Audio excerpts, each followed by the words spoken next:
Hey there, it's Dave at No Recipe Required, and tonight I'm going to do another steak from Certified Steak and Seafood, one of my favorite companies to work with because these steaks that they're sending me are absolutely awesome.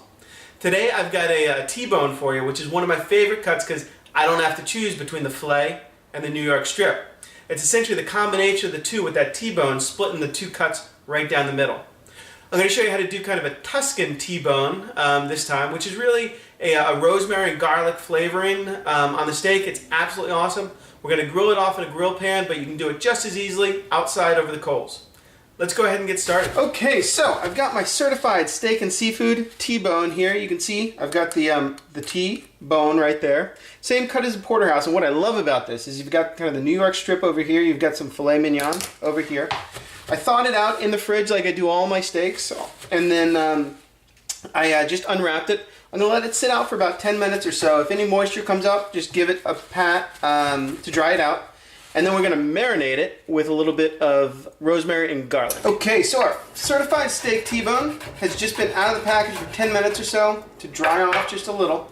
I've now chopped 5 or 6 cloves of garlic. I've stripped off a bunch of rosemary. That's probably 5 or 6 sprigs of rosemary. Just kind of give those a coarse chop. And this essentially is going to make, our marinade. Now, premium steaks like this, I don't really love marinating them in, liquids like Worcestershire sauce or lemon juice or any of that stuff. But a little bit of herb and garlic. Take my bag here. We'll throw it all right in there, along with the herb and garlic, along with a little bit of olive oil. Makes a perfect kind of flavoring agent. Just throw that olive oil right in there. 4 or 5 tablespoons. We seal the bag, kind of press the air out, and then just move that olive oil, garlic, rosemary mixture around. We'll pop this back into the fridge and let it go, anywhere from 2 to 6 hours. Kind of flavor the meat. Then we'll take it out. We're going to grill this off on a grill pan. Okay, so about 5-10 minutes before I want to cook the steak, I took it out of the fridge. And I'm going to season both sides liberally with salt and pepper.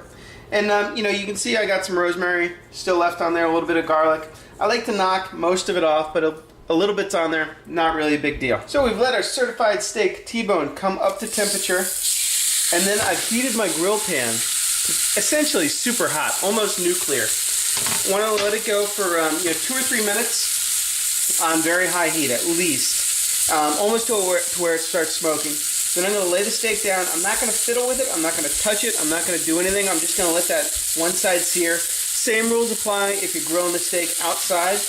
Then we're going to come back in about 3 minutes, flip it over, and do the same thing. Okay, so after like 3 minutes or so, we're going to go ahead and grab our tongs, flip the steak over, and we're going to get those nice grill marks on one side, good caramelization. And then we're going to let this side sear now for the same amount of time, about 3 or 4 minutes. Okay, so believe it or not, like 3 or 4 minutes each side is really all we're going to need to cook this steak. The key is now to let it rest. You don't want to cut right into it. So I'm going to pull this off, and if you've got some like green vegetables or asparagus or something like that you want to do on the grill, now is the perfect time. Okay, so let's go ahead and check out our T-bone from Certified Steak and Seafood. Absolutely beautifully cooked to lovely medium rare. This is my Tuscan steak version. I'll see you next time on No Recipe Required.